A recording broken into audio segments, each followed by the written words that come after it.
बड़ों को नमस्कार, छोटों को प्यार, छोटी सी जिंदगी। आइए जुड़िए बिहारी क्विस्ट जीएस रिसर्च सेंटर के साथ। जैसे कि आपको पता है, हमने एक सीरीज़ शुरू की है सिंधु सभ्यता के बारे में। उसके 11 पार्ट अपलोड कर दिए हैं। अगर आपने उन 11 पार्ट को नहीं देखा है तो सबसे पहले आप उन 11 पार्ट को देखें ताकि आपको अच्छे से समझ आ सके। और उन 11 पार्ट को देखने के लिए आप बिहारी क्विस्ट जीएस रिसर्च सेंटर की प्लेलिस्ट में जाकर देख सकते हैं। कहाँ से? बिहारी क्विस्ट जीएस रिसर्च सेंटर की जो प्लेलिस्ट है उसमें आप इन सिंधु सभ्यता के 11 पार्ट को आप देख सकते हैं। आज हम नेक्स्ट पार्ट में क्या डिस्कस करने जा रहे हैं, तो आज है जो सिंधु सभ्यता की जो मोहर थी और जो मृत भांड थे उनके बारे में डिस्कस करने जा रहे हैं। तो मोहर जिसको हम सील कहते हैं और मृत भांड मतलब मिट्टी के बर्तन, भांड मतलब बर्तन। तो आज हम मिट्टी के जो बर्तन थे और वहाँ की जो मोहरें थी उनके बारे में डिस्कस करने जा रहे हैं कि वो मोहरें कहाँ से बनी, किसकी बनी थी, किस प्रकार की थी, उसमें किस किस प्रकार की आकृति बनी हुई थी, वहाँ से हमें क्या क्या साक्ष्य मिले, क्या क्या जानकारी मिली है, तो उसके बारे में आज हम डिस्कस करने जा रहे हैं। सबसे पहले है सिंधु सभ्यता या सैंधव सभ्यता की जो मोहरें थी वो अधिकांश किसकी बनी थी? सेल खड़ी की बनी हुई थी। सेल खड़ी एक पत्थर था, उसकी ये जो धातुएं थी, ये जो मोहरें थी वो बनी थी। तो किसकी बनी थी? अधिकांश मोहरें सिंधु सभ्यता की सेलखड़ी नामक पत्थर से बनी थी। और इस सेलखड़ी नामक पत्थर को कहाँ से लिया जाता? तो जो दक्षिणी राजस्थान वाला एरिया है, जो दक्षिणी राजस्थान एवं जो उत्तरी गुजरात है, और कहाँ से? उत्तरी जो गुजरात है वहाँ से ये लोग मंगवाते थे। तो कहाँ से मंगवाते थे इस सेलखड़ी नामक पत्थर को? उत्तरी गुजरात और दक्षिणी राजस्थान से इस सेलखड़ी नामक पत्थर को क्या करते थे? मंगवाया जाता था, क्योंकि इसकी क्या बनी थी? मैक्सिमम जो वहाँ की मोहरें थी वो इस सेलखड़ी नामक पत्थर से बनी थी। अगला है लोथल और देसरपुर से हमें क्या मिला? तांबे की मोहरें मिली हैं। तो लोथल कहाँ पर है? लोथल गुजरात में है। और जो देसलपुर है ये भी कहाँ पर है? गुजरात में है। और यहाँ से हमें किसकी मोहर मिली है? तांबे मीन्स कॉपर की जो मोहर है वो हमें कहाँ से मिली है? वो हमें लोथल और देसलपुर थे, जो कि कहाँ पर पड़ते हैं? गुजरात में पड़ते हैं। और जो लोथल है और वो किसके लिए भी जाना जाता है? तो लोथल किसके लिए जाना जाता था? लोथल एक पतन था, एक बंदरगाह था, उसके लिए भी ये क्या था? काफ़ी फेमस था, काफ़ी प्रसिद्ध था। यहाँ से जो है जो बाहरी देशों के लिए क्या किया जाता था? इस वाले बंदरगाह से व्यापार किया जाता था। नेक्स्ट है हमारा कि सबसे अधिक क्या था? सबसे अधिक जो है वो वर्गाकार और चौकोर प्रकार की मोहरें प्रचलित थी। तो कैसी मोहरें प्रचलित थी? सबसे ज़्यादा वर्गाकार की और चौकोर प्रकार की मोहरें सिंधु सभ्यता में क्या थी? प्रचलित थी। नेक्स्ट है कि कला की दृष्टि से सबसे उत्कृष्ट मोहर कौन सी थी? तो कुबड़ वाला सांड था। ये कुबड़ वाला जो ब्याल था। तो कला की दृष्टि से कौन सी सबसे उत्कृष्ट, ये सबसे जो मेन जो मोहर मानी जाती है वो कुबड़ वाला सांड था। और ये जो कुबड़ वाला सांड था वो सिंधु सभ्यता वाला का लोगों का क्या था? एक प्रिय पशु भी था। और इसकी जो मोहर थी वो क्या है? उत्कृष्ट मोहर मानी जाती है। नेक्स्ट है हमारे लिए कि जो मोहनजोदड़ो से मोके महोदय थे, एक प्रोफेसर थे, इन्होंने पशुपति की एक मोहर मिली है ने। तो हमें पशुपति की जो मोहर मिली है, ये वाली पशुपति की जो मोहर मिली है मोहनजोदड़ो से, ये किसको मिली है? मेके महोदय थे प्रोफेसर, इनको मिली है। इनको क्या हुआ? प्राप्त हुआ है। और मार्शल महोदय ने इनको शिव, प्रोटो शिव के रूप में भी कहा है। तो जो पशुपति की मोहर है वो कहाँ से मिली है? मोहनजोदड़ो से। मोहनजोदड़ो कहाँ है? सिंधु नदी के किनारे है। और कहाँ पर है? सिंध प्रांत में है। सिंधु नदी के किनारे सिंध प्रांत में स्थित मोहनजोदड़ो से पशुपति की मोहर मिली है। और जो पशुपति है उन्हें और किस नाम से जाना जाता था? इन्हें त्रिमुखी भी कहा जाता था, 3 मुख वाले। पशुपति पशुओं का स्वामी, और नेक्स्ट है इन्हें और क्या कहा जाता है, योगेश्वर, योगियों का स्वामी भी कहा जाता था। और ये जो मोहर है इसका जो साक्ष्य है वो हमें कहाँ से मिला, मोहनजोदड़ो से मिला। और जो पशुपति देवता उसके दाहिने और उसके बाएं और 4 पशु थे, तो कौन कौन से थे, इसके जो बाएं और थे वो कौन कौन से थे, गेंडा था और एक कौन सा था, भैंसा था। तो कौन था हमारे पास, बाईं ओर गेंडा और भैंसा थे। और जो दाईं ओर था वहाँ पर भी 2 थे, तो वो कौन से थे, हाथी था और वाघ था। हाथी और वाघ इसके दाईं ओर थे और बाईं ओर गेंडा और भैंसा थे। और जो सिंहासन पर ये जो बैठे हुए थे इनको योगासन मुद्रा में बैठे हुए दिखाया गया। इस जो मोहर पर जो साक्ष्य मिला है पशुपति का, तो इनको कैसे दिखाया गया है, योगासन मुद्रा में ये बैठे हुए हैं। और इसके जो नीचे क्या है, इस योगासन मुद्रा के नीचे 2 खड़े हिरण दिखाए गए हैं। क्या दिखाए गए हैं, 2 खड़े हिरण दिखाए गए हैं। और बाएं और कौन से 2 हैं, गेंडा और भैंसा है। और इसके जो दाईं ओर है हाथी और चीता भी हैं। ठीक है। और इसको और क्या कहा जाता था, मौके मारे ने इनको क्या कहा है, शिव का आगे रूप कहा है। इसको इंग्लिश में प्रोटोशिव कहा जाता है। और साथ में इनको क्या कहा जाता था, त्रिमुखी 3 मुख वाला पशुपति, पशुओं का स्वामी, पशुओं का देवता, योगेश्वर, योगियों का स्वामी भी ने कहा जाता था।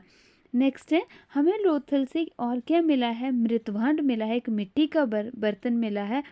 उसमें पंचतंत्र की प्रसिद्ध कथा चालाक लोमड़ी का अंकन है। तो हमें एक क्या मिला है, लोथल जो स्थान है वो कहाँ पर है, गुजरात में है। तो वहाँ से हमें क्या मिला, एक मृतभांड मिला, एक मिट्टी का बर्तन मिला। और उसके मिट्टी के बर्तन के ऊपर किस चीज़ की क्या है, तो उसमें एक चालाक लोमड़ी है उसका अंकन है। उस चालाक लोमड़ी के बारे में एक जो प्रसिद्ध कथा है उसका जो अंकन है वो है। और जो पंचतंत्र है इसके जो रचयिता, इसके जो लेखक है वो कौन है, विष्णु शर्मा जी के द्वारा। ठीक है। तो जो पंचतंत्र है वो किसके जो पंचतंत्र है इसको किसके द्वारा लिखा गया, तो विष्णु शर्मा की प्रसिद्ध कृति या प्रसिद्ध जो पुस्तक है पंचतंत्र है। और इसमें किस चीज़ का अंकन किया गया है, एक चालाक लोमड़ी का किया गया है। जैसे कि ये एक पेड़ है, इसकी यहाँ पर क्या, कौवा बैठा हुआ है। ठीक है, पक्षी कौवा बैठा हुआ है और इसके मुंह में एक मांस का टुकड़ा है। ये शाकाहारी भी होता है और मांसाहारी भी होता है। और नीचे इस पेड़ के नीचे क्या है, चालाक लोमड़ी है और उसका मुंह खुला है और ऊपर की साइड है। वो सोच रही है कि कब जैसे इस मांस के टुकड़े को ये फेंके, ये नीचे गिराए और मैं इसको लपक लूँ। तो इस कहानी का जो अंकन है वो पंचतंत्र में है। और पंचतंत्र किसके द्वारा लिखी गई है, विष्णु शर्मा के द्वारा। और इस चालाक लोमड़ी का जो अंकन है वो सिंधु सभ्यता या सैंधव सभ्यता का एक जो स्थल है लोथल नामक स्थल में एक मिट्टी के बर्तन पर इसका क्या है, चित्र या इसका अंकन किया गया है इस कथा का।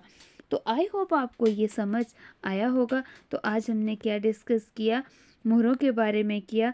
तो जो मोहरें थी वो अधिकांश किसकी बनी हुई थी, सेलखड़ी की बनी हुई थी। सेलखड़ी एक पत्थर है और इनको कहाँ से लिया जाता था, इस सेलखड़ी नामक पत्थर तो दक्षिणी जो गुजरात है और उत्तरी राजस्थान से लिया जाता था। नेक्स्ट है लोथल से देसलपुर, और लोथल और देसलपुर से हमें तांबे की मोहरें मिली हुई हैं। नेक्स्ट है सबसे अधिक क्या है, वर्गाकार या चौकोर प्रकार की जो मोहरें थी वो प्रचलित थी सिंधु सभ्यता के टाइम में। और कला की दृष्टि से सबसे जो उत्कृष्ट मोहर है वो कुबड़ वाला सांड जो है उसकी है, क्योंकि जो सैंधव सभ्यताओं का सबसे जो प्रिय पशु था वो कुबड़ वाला बैल ही था। नेक्स्ट हमने किया मोहनजोदड़ो से हमें पशुपति की मोहर मिली है। जो पशुपति जो थे उनको आगे शिव, प्रोटोशिव के रूप में भी जाना जाता है, त्रिमुखी भी कहा जाता था, पशुपति भी कहा जाता है और योगेश्वर भी कहा जाता था। और इन जो पशुपति थे इनको सिंहासन पर एक योगासन मुद्रा में बैठे हुए दिखाया गया है और नीचे 2 हिरण खड़े हैं। नेक्स्ट हमने डिस्कस किए कि लोथल से हमें एक मृतभांड, एक मिट्टी का बर्तन मिला है, उसमें पंचतंत्र की प्रसिद्ध जो कथा है चालाक लोमड़ी का भी अंकन है।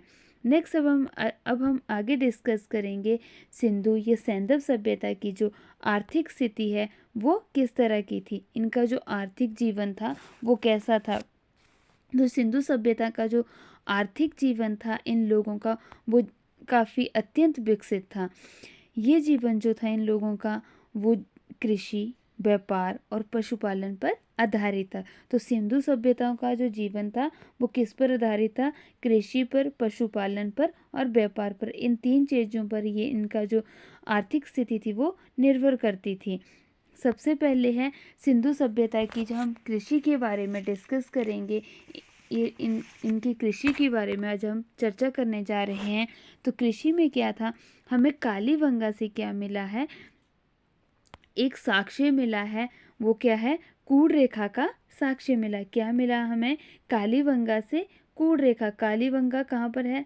राजस्थान में है। कहाँ पर है ये हमारा? राजस्थान में है। और ये किसके लिए प्रसिद्ध है?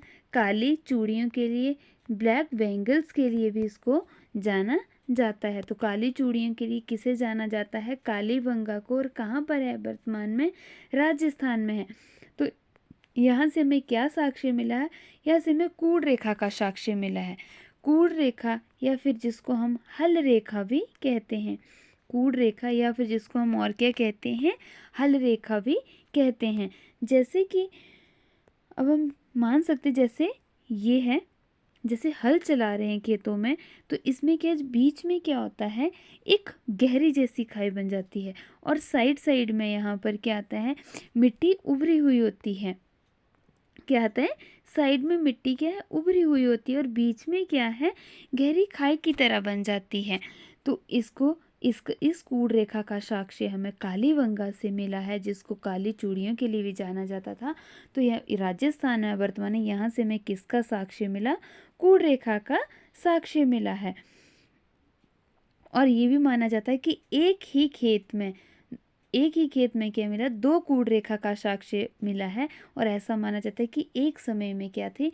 2 फसलों की खेती की जाती थी। जैसे वर्तमान में हम आज की बात करें तो हम गेहूं के साथ क्या बीजते हैं? जैसे मटर हो गया, सरसों हो गया, या फिर हम चने हो गए, तो इनको क्या करते हैं हम लोग? इनके साथ बीजते हैं। तो ऐसा ही हमें साक्ष्य कहाँ से मिला है? सिंधु सभ्यता के कालीबंगा नामक स्थान से प्राप्त हुआ है। तो हमें कालीबंगा से क्या प्राप्त हुआ? कूड़ रेखा या हल रेखा का साक्ष्य मिला है। और एक ही खेत में 2 कूड़ रेखा का साक्ष्य मिला है। और जो कालीबंगा है ये राजस्थान के हनुमानगढ़ जिला में स्थित है। कालीबंगा कहाँ पर है? राजस्थान में है। राजस्थान में भी कहाँ पर है? हमारा ये हनुमानगढ़ जिला में स्थित है। नेक्स्ट है हमारा बनावली। और बनावली कहाँ पर है वर्तमान में? हरियाणा के हिसार जिला में है। और यहाँ से क्या साक्ष्य मिला है? मिट्टी का हल मिला है। तो मिट्टी का हल कहाँ से मिला है? मिट्टी का हल बनावली से मिला। और बनावली कहाँ पर है? हरियाणा के हिसार जिला में है। और कालीबंगा से हमें क्या मिला है? कूड़ रेखा का साक्ष्य मिला है। नेक्स्ट है हमारा लोथल, जिसको हम पतन या बंदरगाह के लिए भी ये मुख्यतः विख्यात है, प्रसिद्ध है, फेमस है। और यहाँ से हमें क्या मिला है? चावल का साक्ष्य मिला है। तो चावल का साक्ष्य हमें कहाँ से मिला है? लोथल से मिला है। और जो रंगपुर है वहाँ से हमें क्या मिला? धान की भूसी मिली है। जो धान की भूसी होती है वो हमें कहाँ से मिली है? रंगपुर से मिली है। और चावल का साक्ष्य हमें कहाँ से मिला है? लोथल से मिला है। नेक्स्ट है हमारा मोहनजोदड़ो। और मोहनजोदड़ो से हमें क्या मिला है? सूती वस्त्र का हमें साक्ष्य मिला है। सूती वस्त्र के बारे में हमें जो जानकारी है, जो साक्ष्य है, वो कहाँ से मिला है? मोहनजोदड़ो से मिला है। और मेहरगढ़ से हमें क्या प्राप्त हुआ है? मेहरगढ़ से कपास की खेती का साक्ष्य, कपास की खेती का जो साक्ष्य है वो हमें प्राप्त हुआ है। तो कपास की खेती का साक्ष्य कहाँ से हुआ? कपास की खेती का साक्ष्य हमें मेहरगढ़ से प्राप्त हुआ है। कपास की खेती का साक्ष्य हमें मेहरगढ़ से प्राप्त हुआ। और मेहरगढ़ कहाँ पर है? पाकिस्तान के दक्षिणी बलूचिस्तान में स्थित है। तो कहाँ पर है मेहरगढ़? पाकिस्तान प्रांत के दक्षिणी बलूचिस्तान में मेहरगढ़ स्थित है, जहाँ से हमें कपास की खेती का साक्ष्य मिला है। और मोहनजोदड़ो से हमें सूती वस्त्र का साक्ष्य मिला है।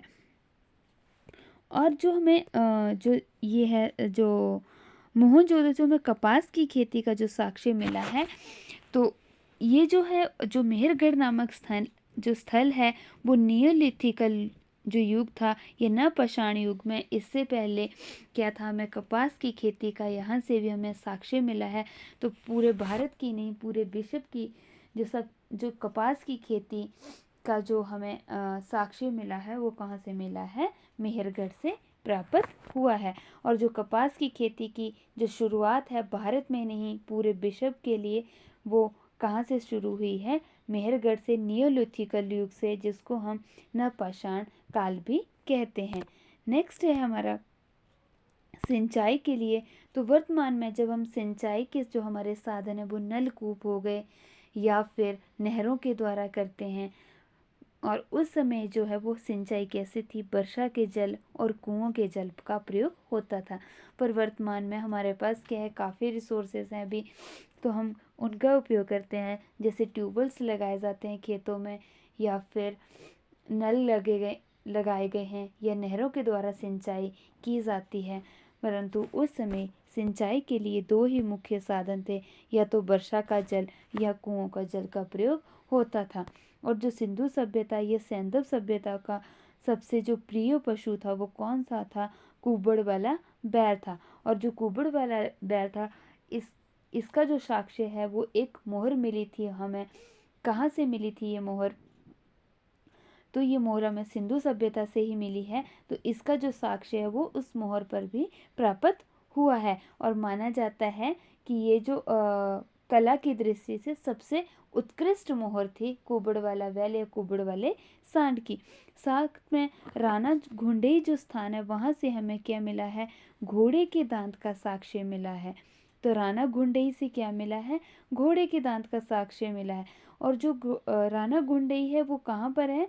तो बलूचिस्तान में है। और बलूचिस्तान का पाकिस्तान प्रांत के बलूचिस्तान में राणा घुंडई से हमें किसका साक्ष्य मिला है? घोड़े के दांत का साक्ष्य मिला है। नेक्स्ट है सुतकोंगेडोर, वहाँ से हमें घोड़े के अस्थि पिंजर का साक्ष्य मिला है। जो घोड़े का अस्थि पिंजर है उसका जो साक्ष्य है वो कहाँ से मिला है? सुतकोंडा से मिला है। और ये कहाँ पर है? गुजरात में है।